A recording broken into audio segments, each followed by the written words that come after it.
Bem, pessoal, vou fazer esse vídeo sobre cavernoma, que é uma doença muito mais frequente do que vocês imaginam.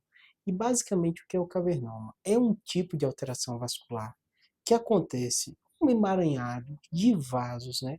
De um modo geral, de origem venosa, então aí já começa que a chance de sangramento de ruptura ela é menor do que o aneurisma, do que a malformação arteriovenosa, né? Mas pode acontecer um sangramento, né?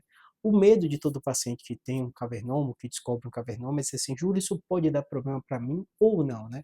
E aí, quando a gente começa a explicar ao paciente, é que eu dou uma ênfase para ele entender. É uma alteração que, de um modo geral, nasceu com você, normalmente descobre ali na faixa dos 30, 40 de idade. Algumas vezes acontece porque teve uma crise convulsiva, porque esse emaranhado de vasos fica na região cortical, subcortical, então às vezes irrita o cérebro e dá uma crise convulsiva, né? Na maioria das vezes, quando descobre nessa situação, a gente vai discutir com o paciente os prós e os contras da cirurgia.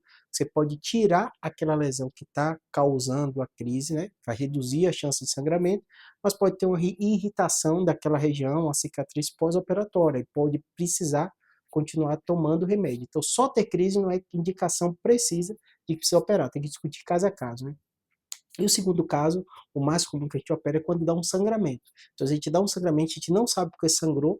Depois da fase inicial, que o sangue começa a ser absorvido, você faz a ressonância e encontra o cavernoma. Se o cavernoma sangrou, tem uma chance de sangrar novamente. Então, na maioria das vezes, quando sangra, a gente indica sim a cirurgia. Outra situação é quando o cavernoma está crescendo, também é costumeiramente a gente precisa indicar. Existem situações que a gente vai ponderar os prós e os contras, nem sempre é fácil decidir, então vai analisar com o paciente, vai conversar a idade, vai ver o fator, o risco de sangramento, a localização, se precisa ou não de cirurgia. Em algumas situações específicas, a gente pode também indicar radiocirurgia. Não costuma ser o tratamento de primeira escolha é cirurgia, mas algumas situações bem específicas é possível se a gente fazer a radiocirurgia, né? Tem uma série de debates, né, sobre os prós, os contras, se controla, o risco de ter um inchaço depois, né? Mas a maioria das vezes vai ser muito baseado na localização e nos riscos desse paciente de sangrar novamente esse cavernoma, tá bom? Espero que tenha ajudado. Qualquer dúvida, deixa aqui no comentário que eu tento responder. Abraço.